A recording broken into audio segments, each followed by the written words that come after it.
नमस्कार दोस्तों, स्वागत है आप सभी का आपके YouTube चैनल शिक्षा शास्त्री में। पिछले वीडियो में जब हम लोग मिले थे तो हम लोगों ने बात किया था शिक्षा के सामाजिक, शिक्षा के व्यक्तिगत उद्देश्यों के बारे में। आज हम सब बात करेंगे शिक्षा के लोकतांत्रिक एवं व्यावसायिक उद्देश्यों के बारे में। जब हम शिक्षा के लोकतांत्रिक उद्देश्यों की बात करते हैं, सर्वप्रथम इसका लोकतांत्रिक उद्देश्य होता है उत्तम नागरिकों का निर्माण करना। किसी भी शिक्षा व्यवस्था में आज के बालक ही कल के नागरिक होते हैं। समाज अपने राष्ट्र के हितों को ध्यान में रखते हुए शिक्षा संस्थाओं में ऐसी शिक्षा की व्यवस्था करता है कि यह अपने राष्ट्र के उत्तम नागरिकों का निर्माण कर सके। ऐसे नागरिक जो अपने अधिकार और कर्तव्यों के प्रति जागरूक हो, जिनमें देश के इतिहास के प्रति चेतना हो, उसके संघर्षों के प्रति सम्मान हो तथा उनमें वैज्ञानिक अभिवृत्ति का विकास हो। शिक्षा का अगला लोकतांत्रिक उद्देश्य नेतृत्व की भावना का विकास करना। शिक्षा का दायित्व न केवल उत्तम नागरिकों का निर्माण करना होता है, अपितु शिक्षा के द्वारा बालक में नेतृत्व कौशल का विकास करना भी होता है। उनमें ऐसे साहस, योग्यता, क्षमता की अभिवृद्धि करना होता है जिससे वे आगे चलकर समाज का नेतृत्व कर सके। शिक्षा के द्वारा ही बालक में नेतृत्व के गुणों का विकास किया जाता है।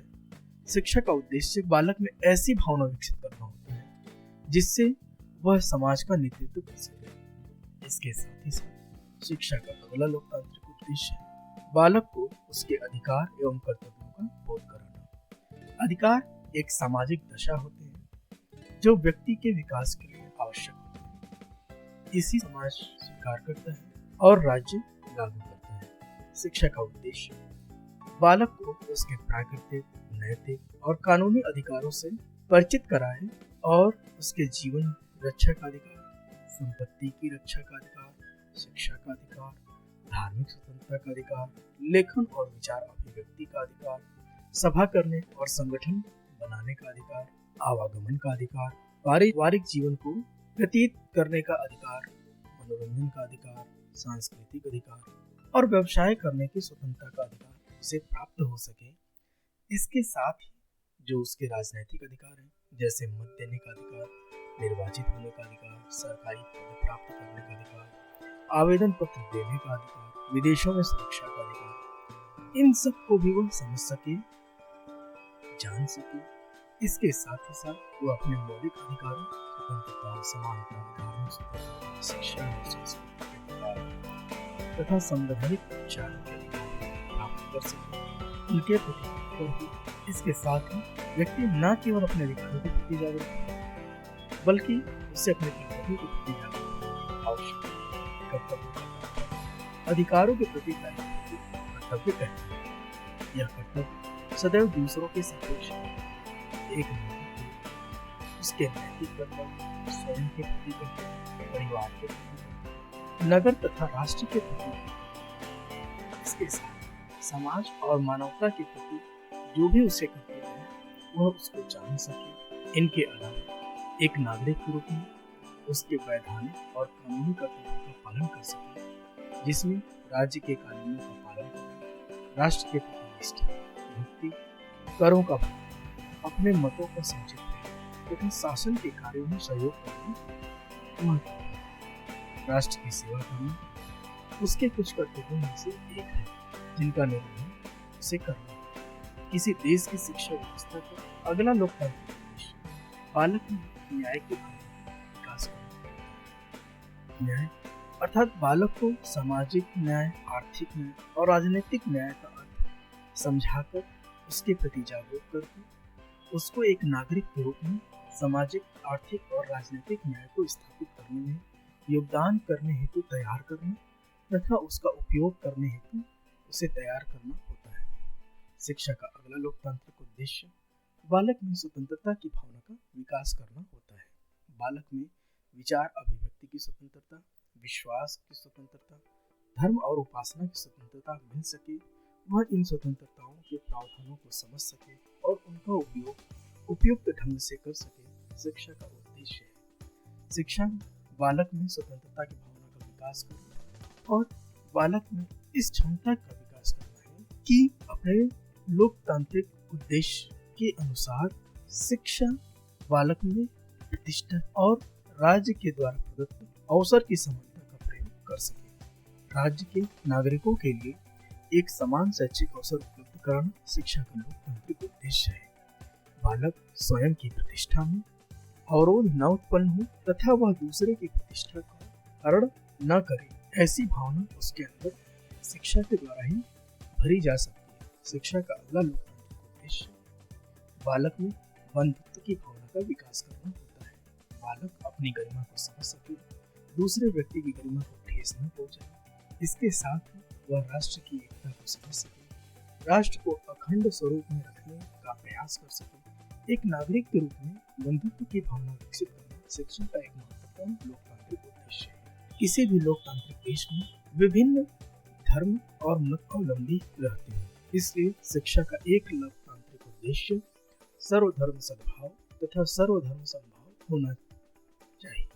शिक्षा के द्वारा बालक को प्रत्येक धर्म की जो अच्छी बातें हैं उन्हें सिखाया जाए और अपने धर्म के समान ही वह दूसरे धर्मों का भी सम्मान कर सके, ऐसी भावना उसके अंदर विकसित होनी चाहिए। शिक्षा का लोकतांत्रिक उद्देश्य के बारे में इस प्रकार हमने बात किया। अब हम शिक्षा के व्यावसायिक उद्देश्यों के बारे में बात करेंगे। व्यावसायिक उद्देश्य में सर्वप्रथम जीविकोपार्जन का उद्देश्य आता है।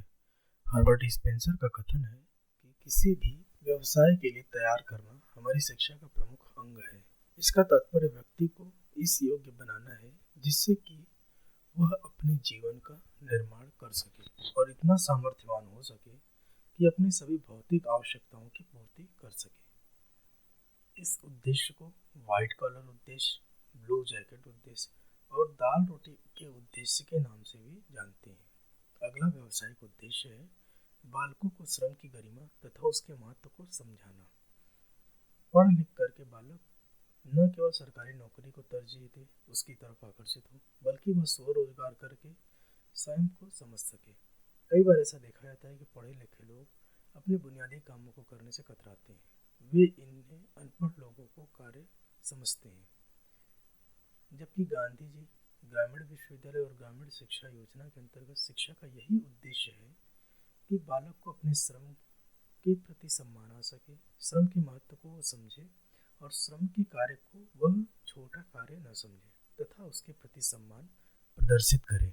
इसके पश्चात शिक्षा का अगला व्यावसायिक उद्देश्य बालक में आर्थिक कुशलता की वृद्धि करना है। जब हम बालकों को जीविकोपार्जन के लिए तैयार कर रहे होते हैं तो हम उसे आर्थिक कुशलता की वृद्धि करना चाहते हैं। शिक्षा न केवल ज्ञान को देने का मार्ग है, बल्कि बालक में उन कौशलों का विकास करना भी शिक्षा का उत्तरदायित्व होता है जिसका प्रयोग करके बालक अपनी आय को बढ़ा सके, उसके आय का साधन बन सके, वह उसके आय का स्रोत बन सके। तो बालक को न केवल मानसिक रूप से तैयार करना, बल्कि बालक में शारीरिक श्रम की क्षमता, उसके अंदर विभिन्न प्रकार के कौशलों की क्षमता, जैसे विभिन्न प्रकार के कौशल उपागमों, कंप्यूटर, टाइपिंग आदि सीख करके बालक को हम आर्थिक रूप से संपन्न बना सकते हैं। शिक्षा का व्यावसायिक उद्देश्य राष्ट्र की आर्थिक लक्ष्यों की पूर्ति करना भी होता है। जब बालक आर्थिक रूप से संपन्न बनता है तो वास्तव में वह शिक्षा के द्वारा राष्ट्रीय आय की वृद्धि करता है। राष्ट्र के आर्थिक लक्ष्यों को पूरा करके शिक्षा अपने भी लक्ष्य को पूरा करती है। वह बालक को व्यावसायिक रूप से संपन्न बनाकर राष्ट्र के आर्थिक लक्ष्य तथा राष्ट्रीय आय में वृद्धि कर राष्ट्र की संपन्नता को सुनिश्चित करती है। शिक्षा का अंतिम उद्देश्य शिक्षा द्वारा कुशल श्रमिकों की मांग को पूरा करना है। शिक्षा एक कुशल श्रमिक बनाकर के उससे अपनी आय अर्जित करने में योगदान दे सकती है। वह अकुशल श्रमिक की अपेक्षा श्रमिक में कौशलता का भाव भर करके राष्ट्र का निर्माण कर सकती है। वास्तव में राष्ट्र का उद्देश्य अप्रत्यक्ष रूप से जैसे जैसे कुशल श्रमिकों की मांग बढ़ती जाती है, शिक्षा को इसकी पूर्ति करना होता है। शिक्षा का व्यावसायिक उद्देश्य यह है कि बालक में उचित कौशल का विकास करके उसे जीविकोपार्जन करने के योग्य बनाकर राष्ट्रीय आय में वृद्धि करके राष्ट्र के आर्थिक लक्ष्यों की पूर्ति करना है। आशा है आप लोगों को आज की वीडियो में दी गई जानकारी अच्छी लगी होगी। आप इस वीडियो को पसंद कर सकते हैं, दूसरों के साथ साझा कर सकते हैं तथा ऐसे ही और वीडियो के लिए आप इस चैनल को सब्सक्राइब कर सकते हैं।